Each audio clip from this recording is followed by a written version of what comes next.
Chapter 2, entitled Destiny and the Reincarnation of the Spirit. The soul lives and acts in the middle ground between body and spirit. The impressions reaching the soul through the body are fleeting, present only as long as the body's organs are open to the things of the outside world. My eyes perceive the color of a rose only as long as they are open and face to face with the rose. The presence of both the outer world object and the bodily organ is necessary in order for an impression, a sensation, or a perception to come about. However, what I recognize in my spirit as true about the rose does not pass away with the present moment. This truth is not at all dependent on me. It would be true even if I had never experienced that rose. Whatever I may recognize through the spirit is grounded in an element of the soul's life that connects the soul to a universal content, a content that reveals itself within the soul but is independent of its transitory bodily basis. Whether this content is imperishable in every respect does not matter. What matters is that it be revealed in such a way that the soul's independent, imperishable aspect, rather than its perishable bodily basis, is involved. The soul's enduring aspect comes into view as soon as we become aware of experiences that are not limited by its transitory aspect. Here, too, the important point is not whether these experiences first come to consciousness through transitory bodily processes, but whether they contain something that, although it lives in the soul, still possesses a truth independent of any transitory perceptual process. Still possesses a truth independent of any transitory perceptual processes. The soul stands between the present and the permanent, in that it occupies the middle ground between body and spirit. However, it also mediates between the present and the permanent. It preserves the present for remembrance, wresting it away from perishability and giving it a place in the permanence of its own spiritual nature. The soul also puts the stamp of permanence on the temporal and temporary, since it does not simply give itself up to fleeting stimuli, but also determines things out of its own initiative, incorporating its own essence into the actions it carries out. Through memory, the soul preserves yesterday. Through action, it prepares tomorrow. If my soul were not able to hold the red color of the rose through memory, it would have to perceive this red over and over again to be conscious of it. But whatever remains after the external impression is gone, whatever my soul can retain, can once again become a mental image or representation, independent of the external impression. Through this ability, my soul turns the outer world into its own inner world, by retaining the outer world through memory and continuing to lead an inner life with it, independent of any impressions acquired in the past. Thus the life of the soul becomes a lasting consequence of the transitory impressions made by the outer world. But actions too acquire permanence once they have been stamped on the outer world. When I cut a branch from a tree, something that happens because of my soul totally changes the course of events in the outer world. Something quite different would have happened to that branch had I not intervened with my action. I have called up a series of consequences that would not have been present without me, and what I have done today will remain in effect tomorrow. It has become lasting through my action, just as yesterday's impressions have become lasting for my soul through memory. In our ordinary consciousness, we do not usually form a concept of, quote, becoming lasting through action, close quote, in the same way that we form a concept of memory, of becoming lasting as a result of observation or perception. But is the I, capital, not just as strongly linked to a change in the world that results from its own action as it is to a memory that results from an impression? The I assesses new impressions differently, according to the memories it has, or does not have, of one thing or of another. As an I, however, it also enters into another relationship with the world that depends on whether it has carried out a certain action or another. Whether or not I made an impression on someone else through something I have done depends on the presence or absence of something in the relationship of the world to my I. I am a different person in my relationship to the world once I have made an impression on my environment. We do not notice this as easily as we notice how the I changes through acquiring a memory. But this is only because as soon as a memory is formed, it unites with the overall life of the soul we have always regarded as our own, while the external consequence of an action, released from this soul life, goes on, working through after effects that are quite different from what we can remember about the action. In spite of this, we must admit that something is now in the world as a result of our completed action, something whose character has been stamped on it by the I. Thinking this through carefully, we arrive at a question.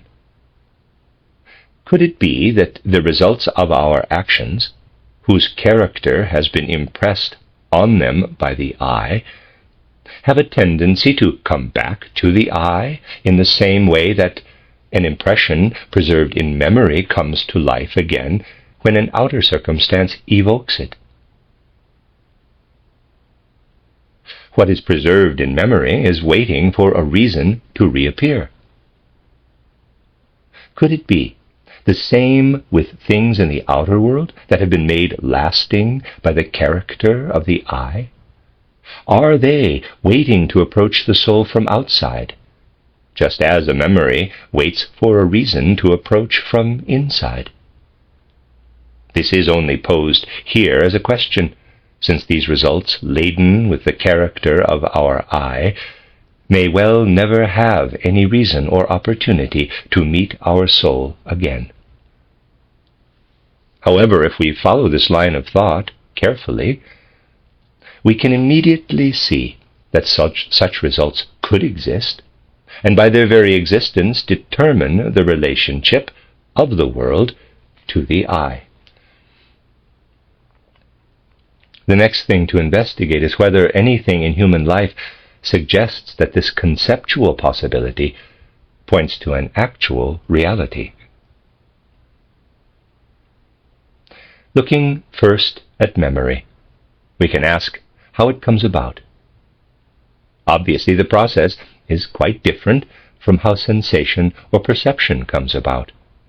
Without eyes, I could not have the sensation of blue. However, my eyes do not give me any memory of the blue. For them to provide the sensation, something blue must be in view at this moment. My bodily nature would allow all impressions to sink back down into oblivion if something were not also taking place in the relationship between the outer world and my soul, namely the formation of a current mental image through the act of perception, with the result that through inner processes I may later again have a mental image of something that originally brought about a mental image from outside. Maybe that portion of the sentence again, I'm sorry. I may later again have a mental image of something that originally brought about a mental image from outside. People who have become practiced at observing the soul will realize that it is all wrong to say that if I have a mental image today, the same mental image shows up again tomorrow in my memory, having stayed somewhere inside me in the meantime. On the contrary, the mental image that I have right now is a phenomenon that passes away with the present moment. But if memory intervenes, a process takes place in me that is the result of something additional that has gone on in the relationship between me and the outer world, something other than the evoking of the current mental image. The old mental image has not been stored, in quotes, anywhere. The one my memory calls up is a new one. Remembering means being able to visualize something anew. It does not mean that a mental image can come to life again. What appears today is something different from the original mental image. This point is being made because in the field of spiritual science, it is necessary to form more precise concepts about certain things than we do in ordinary life or even in ordinary science. Remembering means experiencing something that is no longer there, linking a past experience to my present life. This happens in every instance of remembering. Suppose I meet someone I recognize because I met him or her yesterday. This person would be a total stranger to me if I could not link the image formed through yesterday's perception to my impression of today. Today's image is given to me by perception, that is, by my sensory system. But who conjures up yesterday's image into my soul? It is the same being in me who was present at both yesterday's encounter and today's.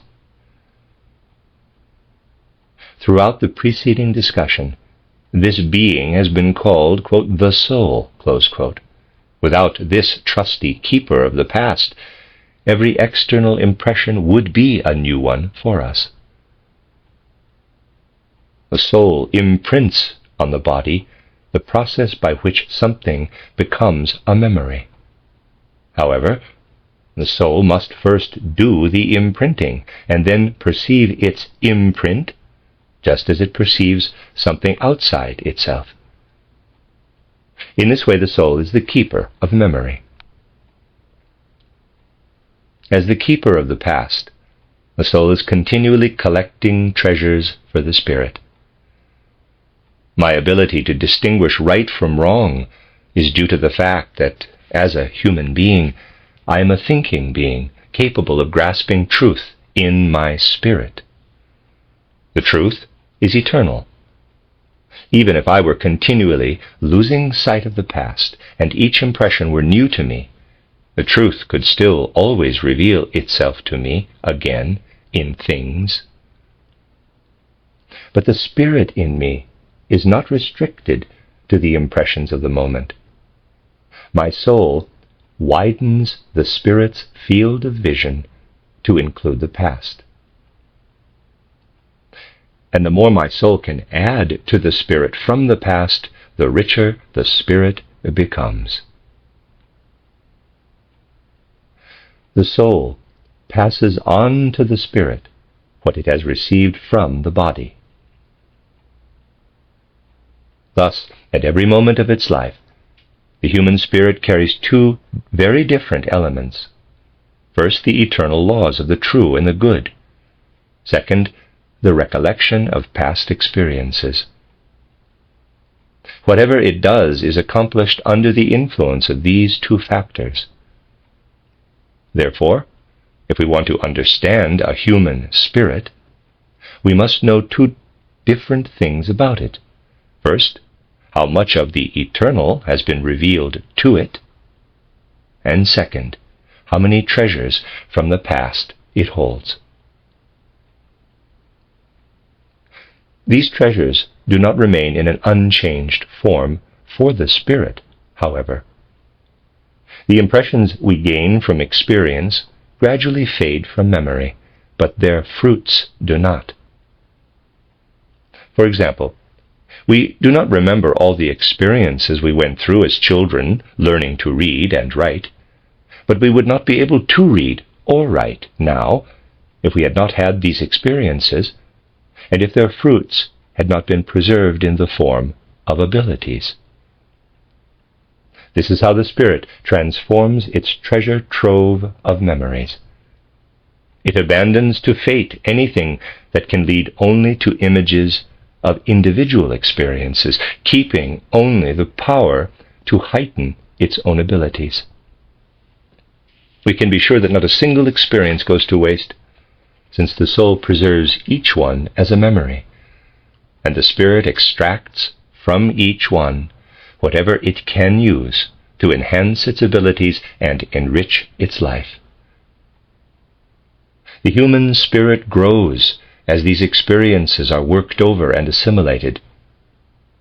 Thus, although we do not find our past experiences preserved in the spirit as if in a treasure vault, we do find their effects in the abilities we have acquired.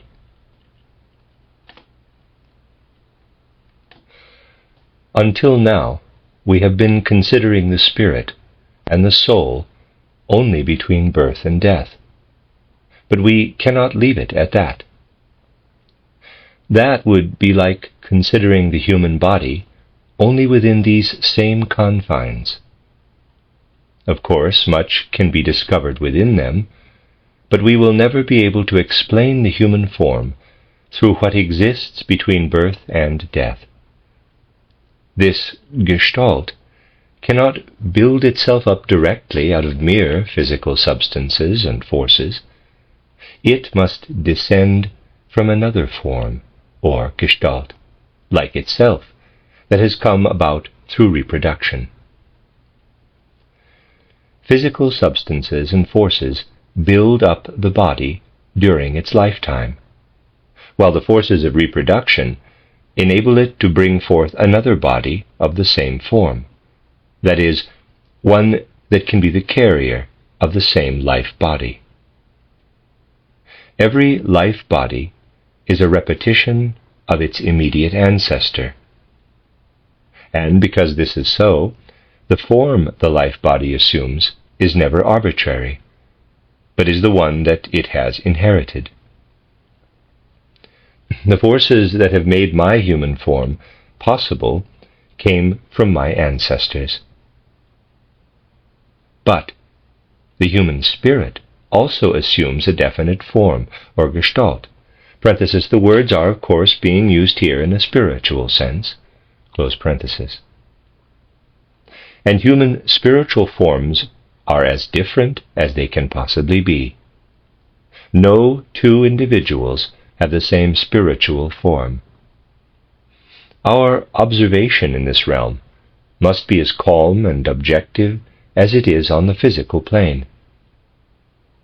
We cannot maintain that the spiritual differences in people result only from differences in their environment, their upbringing, and so on. That is not true at all.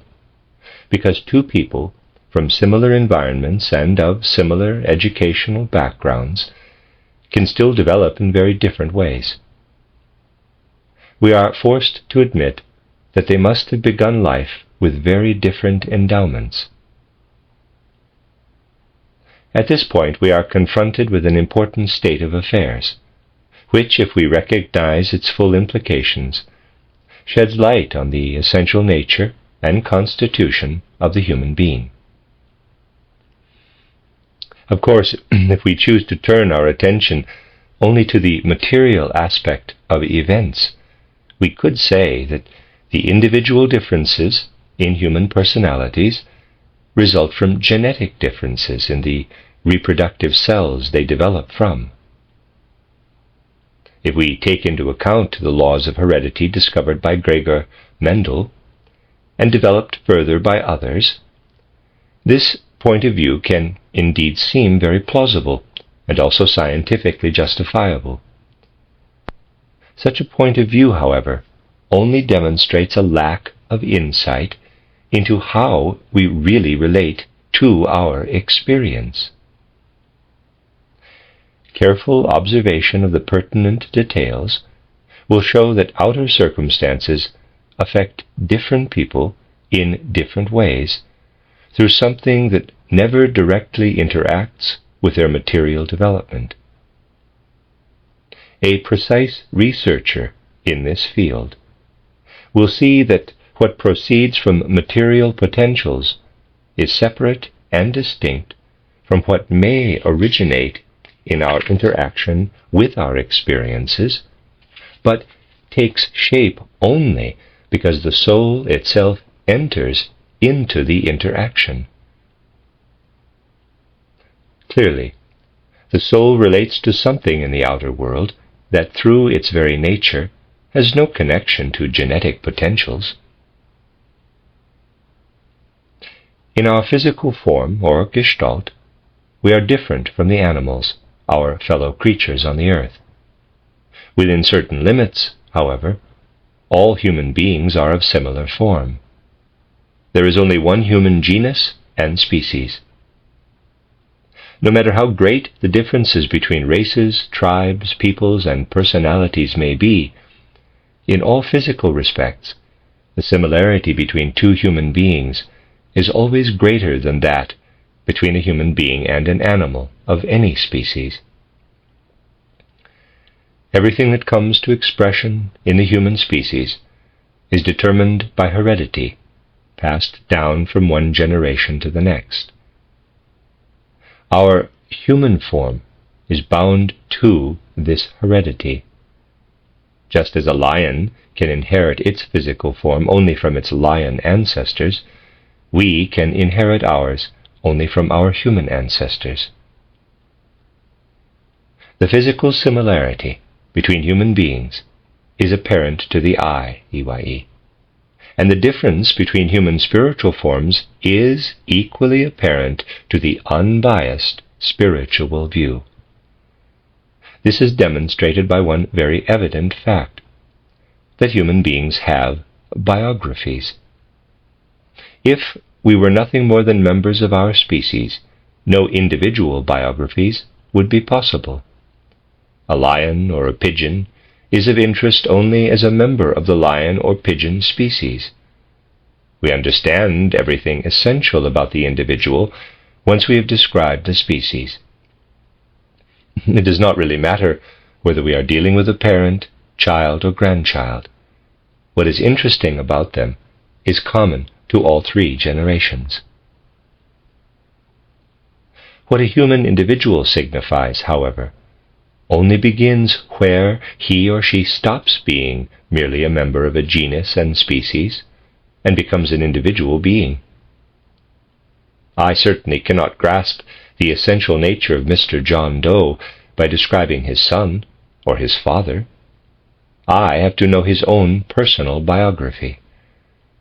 If we think about the nature of biography, we will realize that with regard to the spirit, each human being is his or her individual genus.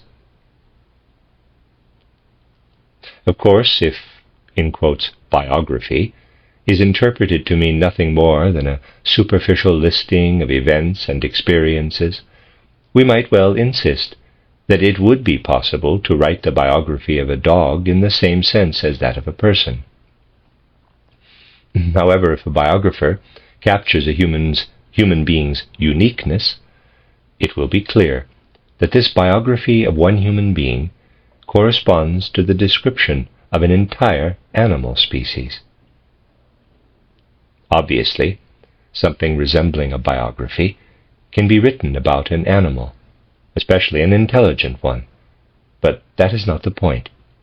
The point is that a human biography corresponds to the description of an animal species rather than to the biography of an individual animal.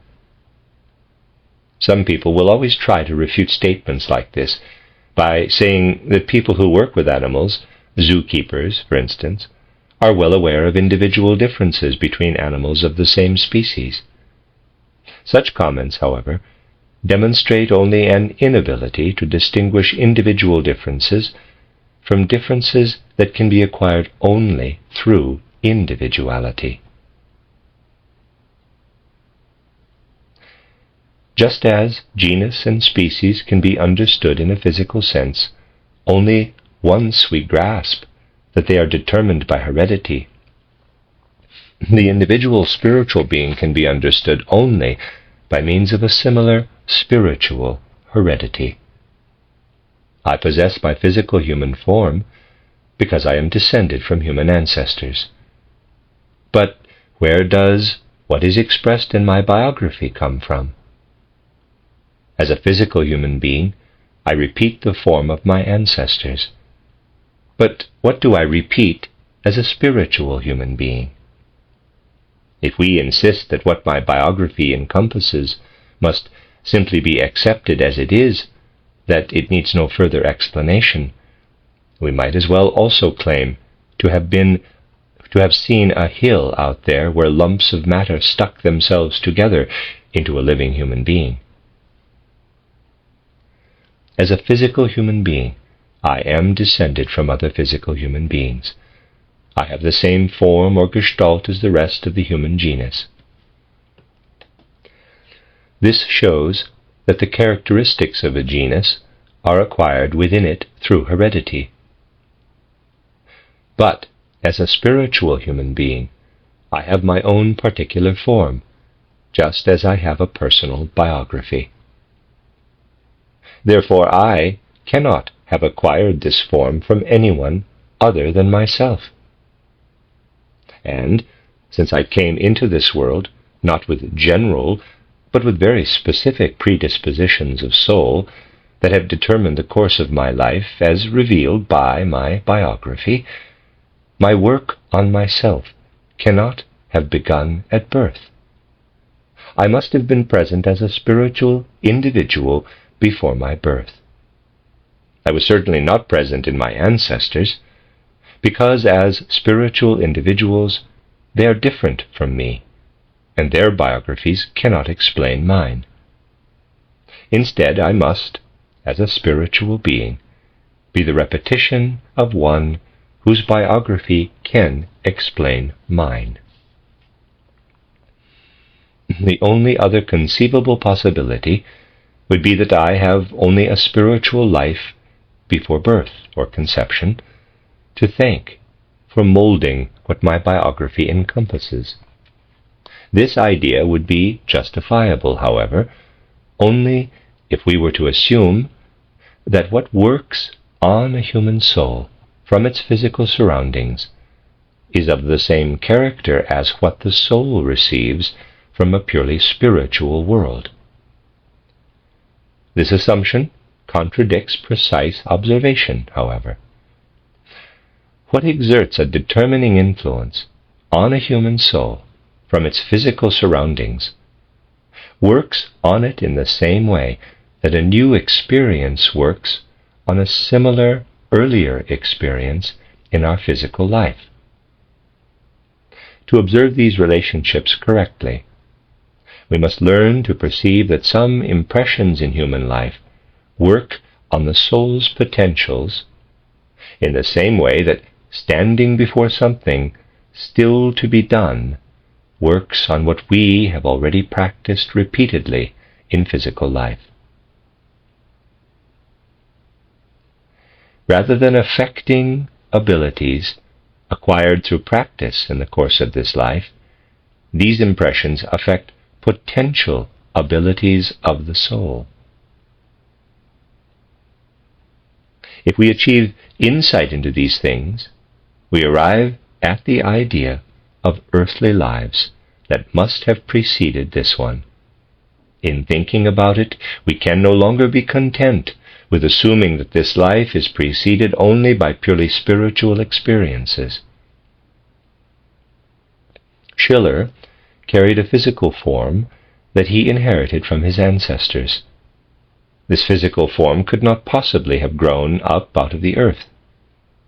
The same is true of Schiller as a spiritual individuality.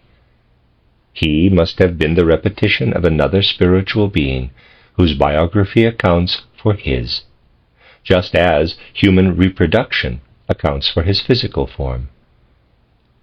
The human physical form is a repetition or re-embodiment over and over again of what is inherent in the human genus and species. Similarly, a spiritual individual must be a re-embodiment or reincarnation of one and the same spiritual being, for as a spiritual being, each person is his or her own species. We can object that what has been said here is a mere arrangement of thoughts, and we can demand external proof of it, as we are accustomed to do in the case of ordinary science. However, it must be pointed out that the reincarnation of the spiritual human being is a process that does not belong to the domain of outer physical facts, but takes place exclusively in the spiritual domain, and that of all our ordinary mental powers, only thinking has access to this realm. If we refuse to trust the power of thinking, we will never be able to explain higher spiritual facts to ourselves. But for anyone whose spiritual eye, EYE, is open, the above train of thought is just as compelling as any process taking place in front of our physical eyes. Those who find a so-called, in quotes, proof constructed along the lines of ordinary scientific knowledge more persuasive than what has been presented about the significance of biography may well be great scientists in the usual sense of the word, but they are far removed from the methods of true spiritual research. The attempt to explain a person's spiritual attributes as an inheritance from parents or other ancestors is evidence of a very dubious prejudice indeed. Those who are guilty of assuming that Goethe, for instance, inherited anything essential to his nature from his father and mother will probably not respond to reason, since they harbor a deep antipathy toward unbiased observation. Their materialistic persuasion prevents them from seeing relationships between phenomena in the right light. What has been presented so far provides the prerequisites for tracing our essential being beyond birth and death. Within the confines of birth and death, the human being belongs to the three worlds of bodily nature, soul nature, and spirit nature. The soul forms the link between body and spirit by permeating the body's third member, the soul body, with the capacity for sensation, and, as the consciousness soul, by pervading the first spiritual member, the spirit self. Throughout life, therefore, the soul participates in both body and spirit, and this participation is expressed in all aspects of its existence. The organization of the soul body determines to what extent the sentient soul can unfold its capacities. On the other hand, the consciousness soul's own life determines the extent to which the spirit self can develop within it. The better the soul body's development, the better the sentient soul can develop its interaction with the outer world. The more the consciousness soul supplies the spirit self with nourishment, the richer and more powerful the spirit self becomes. During life, the spirit self is supplied with this nourishment through worked over and assimilated experiences, and through their fruits, as has been demonstrated. Naturally, this interaction between soul and spirit can take place only where the two intermingle, that is, in the joining of the spirit self and the consciousness soul. Let us look first at the interaction between the soul body and the sentient soul. Although, as we have seen, the soul body is the most finely fashioned aspect of our bodily nature, it still belongs to and is dependent on this bodily nature. In one respect, the physical body, the ether body, and the soul body form a totality. Therefore, the soul body is also subject to the laws of physical heredity, through which the body receives its form. But since it is the most ephemeral aspect of our physical nature, it must also show the most ephemeral manifestations of heredity. Human physical bodies differ only slightly on the basis of race, nation, and family, and although individual ether bodies vary more, they still show a great similarity. However, when it comes to the soul body, the differences are already very great. In the soul body, what we perceive as a person's external personal uniqueness is expressed. The soul body is therefore also the carrier of whatever personal uniqueness is passed down from ancestors to descendants. It is true that the soul, as has been described, leads a full and independent life of its own. It shuts itself off with its likes and dislikes, emotions and passions. It is active as a totality, however, and the sentient soul, too, bears the stamp of this totality. Thus, because the sentient soul permeates and, so to speak, fills the soul body takes shape in accordance with the nature of the soul, and is then able, through heredity, to transmit the predecessor's inclinations, passions, and so on, to the descendants. Goethe's saying, quote, "From my father I get my build and the tendency to take life seriously. From my mother my happy disposition and delight in storytelling." Close quote, footnote, in German, if I may, "Vom Vater hab ich die Statur des Lebens ernstes Führen, vom Mütterchen die Frohnatur, die Lust zu fabulieren." End of footnote. Is based on this fact. But his genius, of course, did not come from either of his parents. This gives us an idea of what kinds of soul qualities are, in effect, turned over to the line of physical heredity. The substances and forces of the physical body are present in the very same way all around us in outer physical nature. We are continually taking them in from outside and giving them back again. Over the course of a few years, all the substances that make up the physical body are renewed. They are continually being renewed, yet always take on the form of a human body, because the ether body holds them together. And the ether body's form is not determined solely by processes taking place between birth or conception and death, but is also dependent on the laws of heredity that extend beyond birth and death. Because the soul body can be influenced by the sentient soul, characteristic soul qualities can also be transmitted through the line of heredity. That is, the soul has an impact on the process of physical heredity. And what about the interaction between soul and spirit? During life, the spirit is bound to the soul in the way described earlier. From the spirit, the soul receives the gift of living in the true and the good, and this enables it to bring the spirit itself to expression in its own life, in its inclinations, drives, and passions. The spirit self brings the eternal laws of the true and the good to the capital I from the world of the spirit. By means of our consciousness soul, these laws are linked to the soul's own individual life experiences.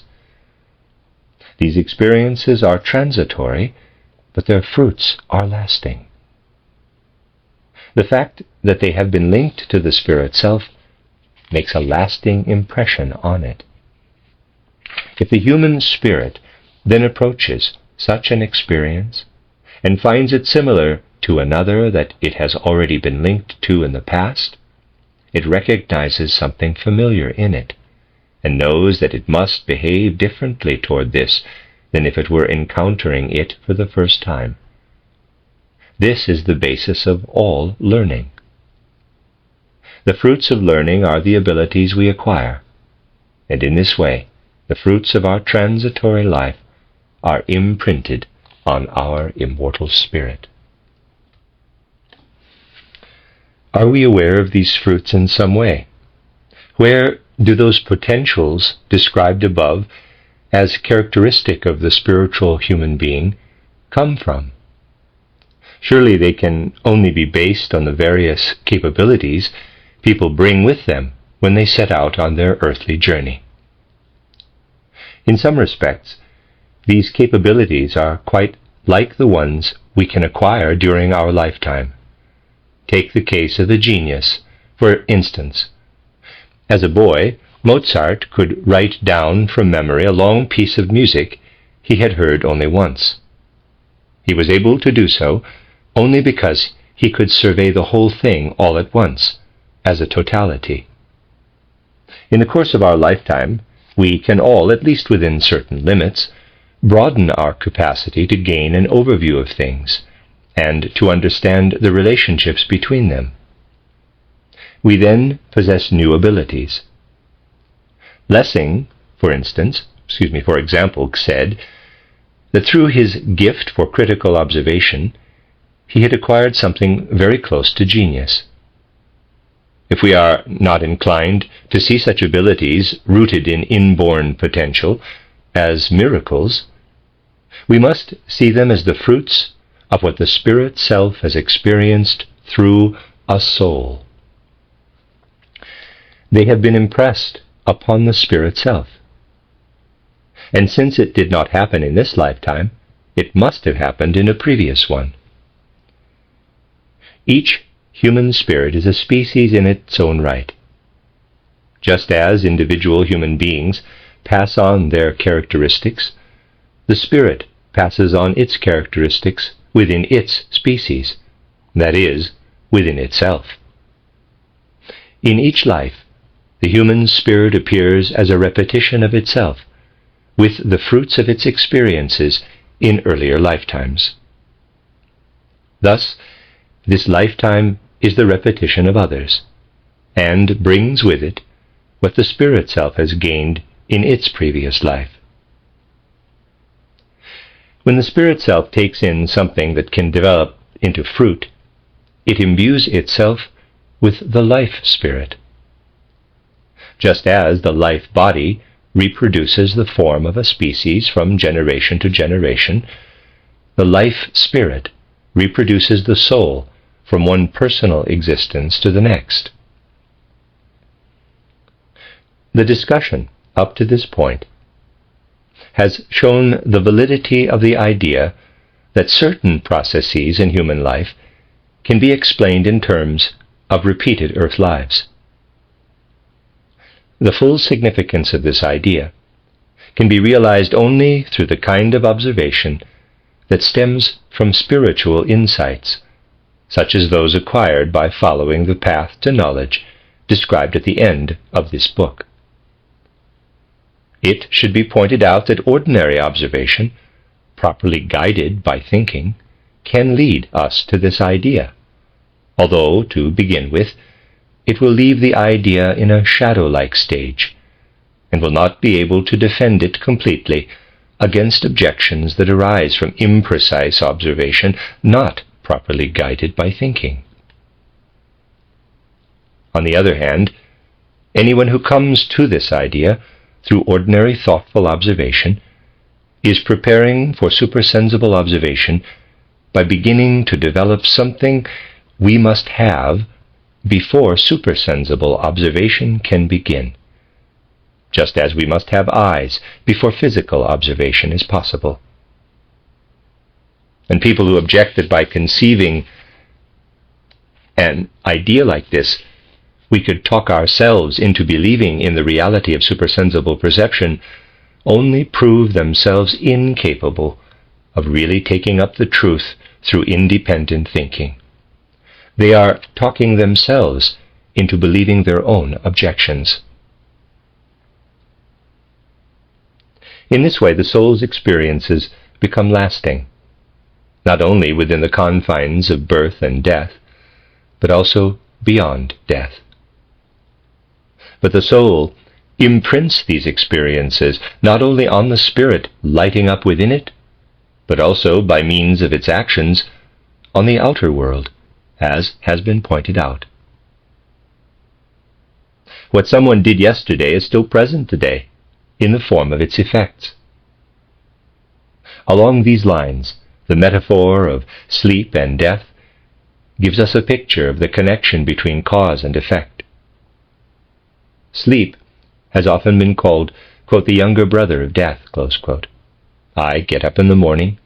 The continuity of my activity has been interrupted by the night. Under normal circumstances, I cannot resume my activity arbitrarily. I must link up with what I did yesterday in my life, if my life is to have any order and cohesiveness. Yesterday's actions are now the actions I must abide by in what I do today. Through what I did yesterday, I have created my destiny for today. I have disengaged myself from my own activity for a while, but it belongs to me and pulls me back again after I have withdrawn from it for a while. My past continues to be connected to me. It lives on in my present and will follow me into my future. Instead of waking up this morning, I would have to be created anew, out of nothing, if the effects of my actions from yesterday were not meant to be my destiny today.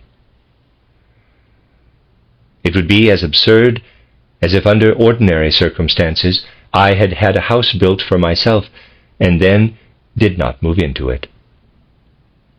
But we are not created anew each morning, nor is the human spirit created anew as it starts the journey of its earthly life. We must try to understand what really does happen when we set out on this journey. A physical body makes its appearance, having received its form through the laws of heredity.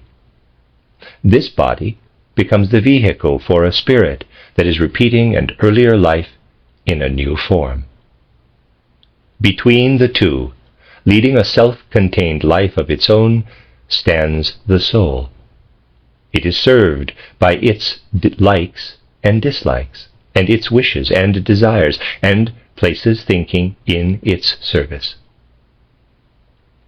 As the sentient soul, it receives impressions from the outer world and carries them to the spirit, which extracts and preserves their fruits.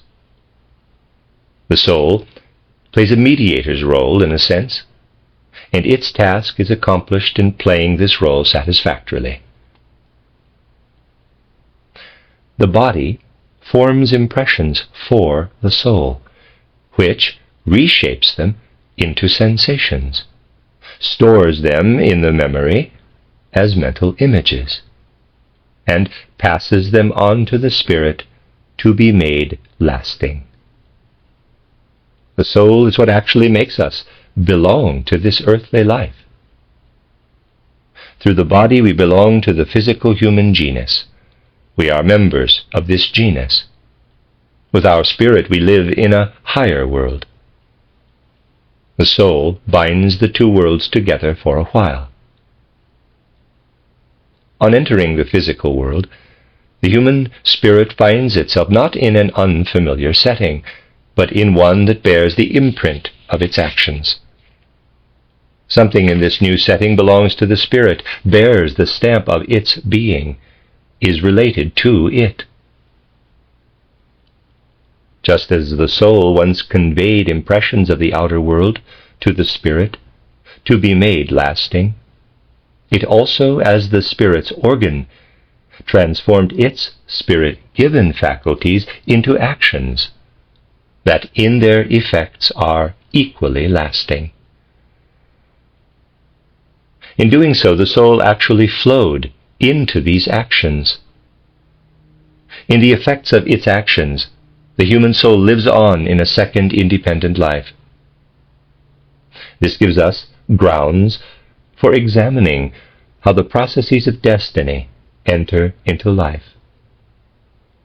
Something happens to us, quote, bumps into us, close quote, enters our life as if by chance, or so we tend to think at first.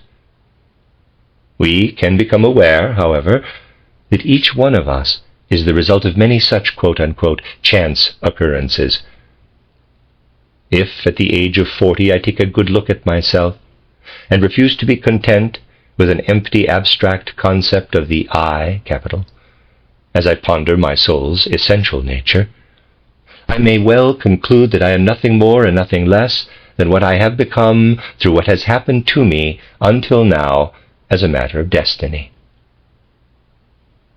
I would probably have been a different person if at age 20 I had had a different series of experiences than what actually did happen to me. I will then look for my I, not only in its developmental influences that come from within, but also in what exerts a formative influence on my life from outside. I will recognize my own I in what, quote, close quote, happens to me. If we give ourselves impartially to such a realization, we need to take only one more step in intimately observing life before we can see in what comes to us through certain experiences of destiny something that takes hold of the I from outside, just as memory works from inside to allow past experiences to light up again. In this way, we can become able to recognize an experience of destiny as a past action of the soul finding its way to the I, just as a memory is a past experience that is re-invoked by outer circumstances and finds its way into our minds as a mental image. The idea that the results of its own actions may meet the soul again has already been discussed as a possibility. See pages 66 forward. However, a meeting of this sort cannot come about within the confines of a single life on earth, because this life has been organized and prepared in such a way as to bring about the action in question. The experience is intertwined with the accomplishment of the action.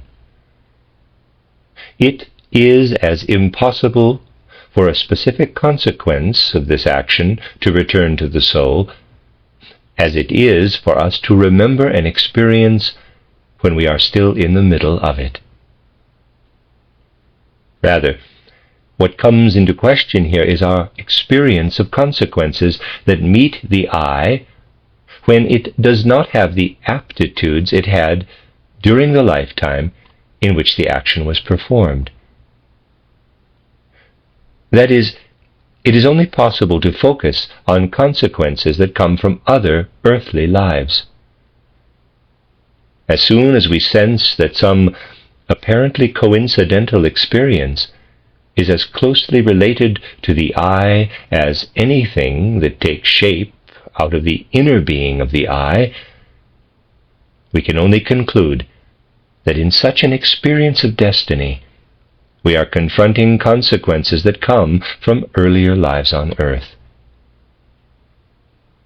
As we can see, an intimate, thought-guided approach to life leads us to adopt the idea, paradoxical as it may seem to our ordinary consciousness, that what we experience as destiny in one lifetime is related to our actions in previous earthly lives.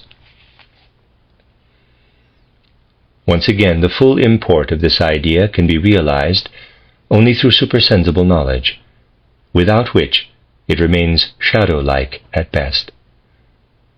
But here, too, the idea acquired by means of ordinary consciousness prepares our soul for witnessing its full truth through genuine supersensible perception. However, only one part of my action is out in the world.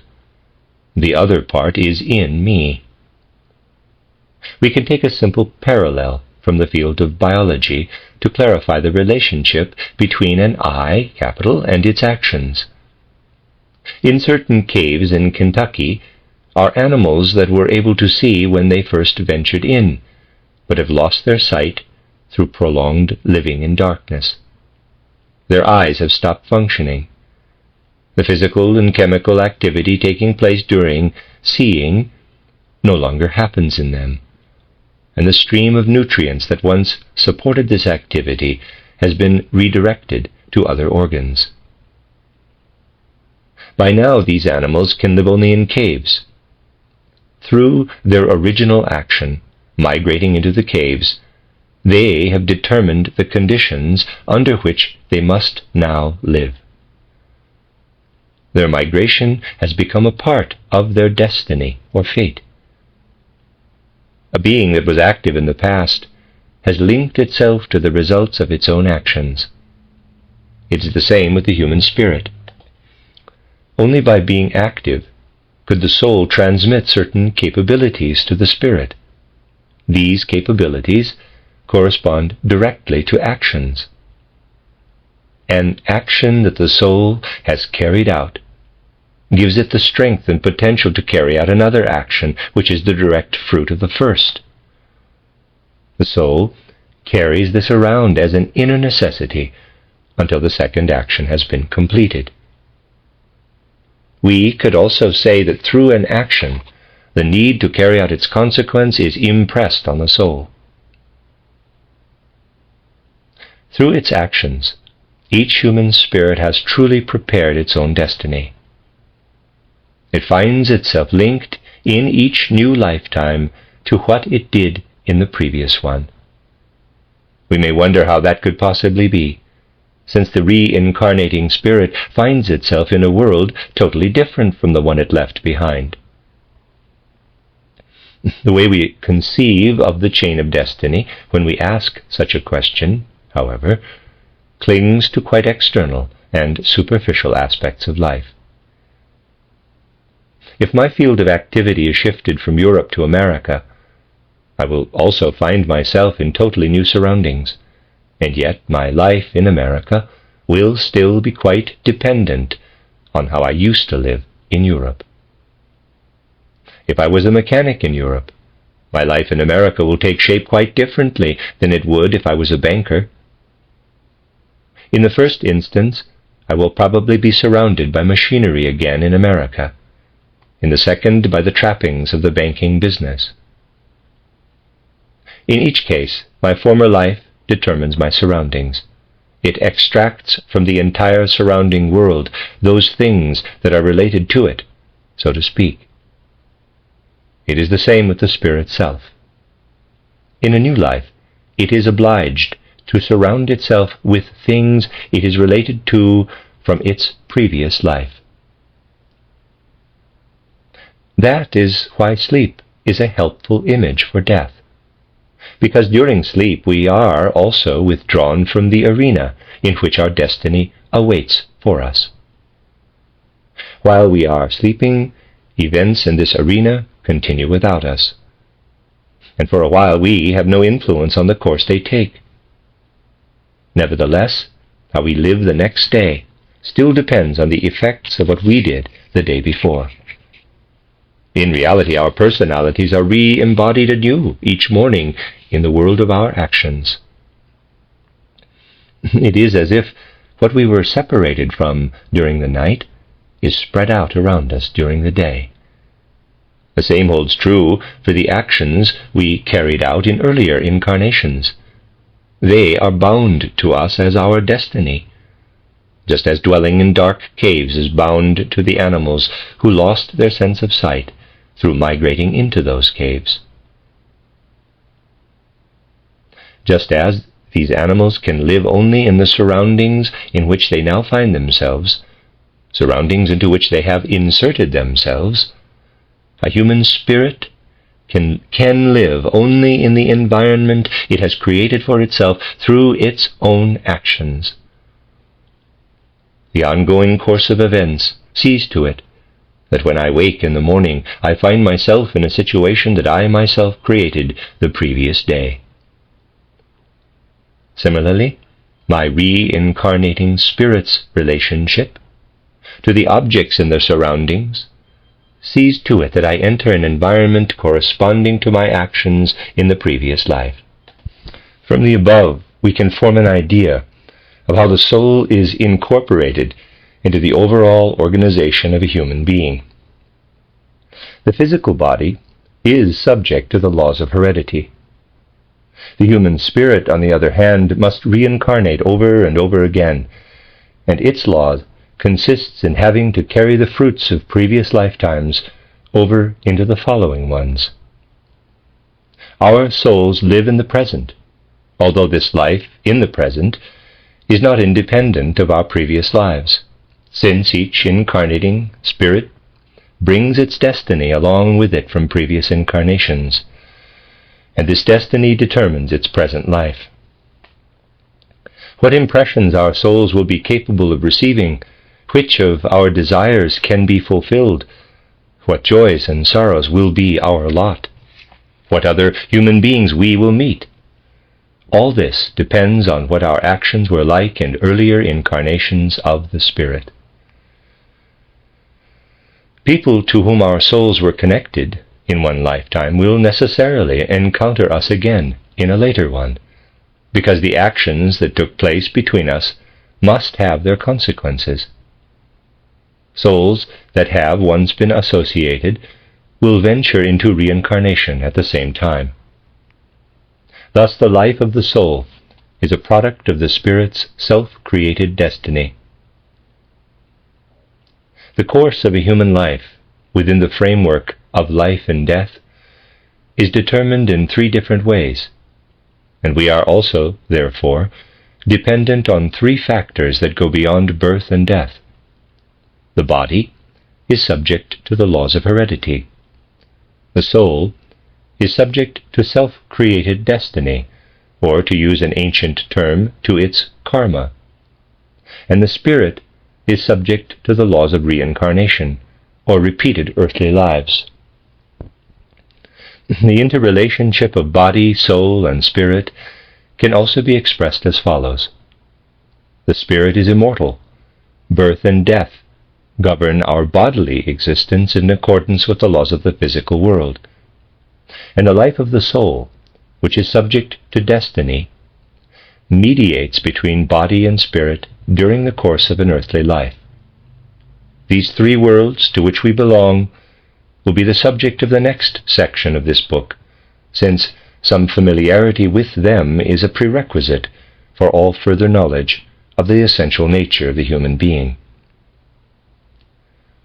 If our way of thinking comes to grips with life's phenomena, and does not hesitate to follow thoughts resulting from living vital observation through to their final ramifications, we can indeed arrive at the idea of repeated earthly lives and the law of destiny through mere logic. It is true that for a seer with opened spiritual eyes, past lives are present as a direct experience, like reading from an open book. But it is equally true that the truth of all of this can come to light for anyone with an active, observant, reasoning ability. That is the end of chapter 2, and here is an addendum. The statements in this chapter on reincarnation and karma attempt to convey the extent to which human life and destiny point in and of themselves to the idea of repeated earth lives. The intent was to do so by thoughtfully considering the course of human life, without referring to the spiritual scientific ideas presented in other chapters. Of course, the very idea of reincarnation and karma will seem rather questionable to anyone who accepts only ideas that assume the existence of only a single earthly life as being well-founded. However, the intention of this chapter is to show that such ideas cannot lead to an understanding of why a person's life takes a particular course. In that case, we are forced to look for different ideas, which may appear to contradict our usual ones. The only reason for not looking for them would be a fundamental refusal on our part to apply the same thoughtful consideration with which we investigate physical processes to processes that can be grasped only inwardly. This refusal would mean, for instance, that we belittle the fact that our experience of a stroke of destiny bears a resemblance to what we experience when our memory encounters an event related to something we actually recollect. But if we try to see how a stroke of destiny is really experienced, we can distinguish between the real state of affairs and what can be said about such an experience from a merely external point of view that denies any vital connection between this stroke of destiny and our capital I. From this point of view, a stroke of destiny appears to be either a coincidence or something determined from outside. And since, in fact, some strokes of destiny actually are making their first impact on a human life, so to speak, and only show their results later on, the temptation is all the greater to generalize from such instances without taking any other possibility into account. We begin to consider other possibilities only once life has educated our cognitive abilities and brought them into line with what Goethe's friend Knebel once wrote in a letter. Quote, "On close observation, we will find that most people's lives contain a plan that seems laid out for them either in their own character or in the circumstances that guide them. No matter how changeable and varied their situations may be, in the end a certain wholeness or inner coherence is apparent. The hand of a special fate, no matter how hidden its working, is still clearly to be seen, whether moved by outer causes or by inner impulses. Often, in fact, we are moved in its direction for quite conflicting reasons. No matter how confused the course of a life may be, a plan and a direction still show through." Close quote. Footnote, Carl Ludwig von Knebel, 1744 to 1834. This letter appears in K. Elvers Knebel's Literarischer Nachlass und Briefwechsel, his literary legacy and correspondence. End of footnote. Raising objections to an observation of this sort is easy, especially for people unwilling to consider the inner experiences it stems from. However, the author of this book believes that in what he has said about destiny and repeated earth lives, he has accurately delineated the boundaries within which it is possible to form conceptions about the causes shaping human life. He has pointed out that the conviction to which these thoughts lead is only sketchily defined by them, that all they can do is prepare us in thought for what must ultimately be discovered by means of spiritual research. In itself, however, as long as this thought preparation does not exaggerate its own importance or attempt to prove anything, but only trains our soul, it entails an inner effort that can make us unbiased and receptive to facts we would simply take for foolish without it. End of addendum and final end of Chapter 2 of Theosophy.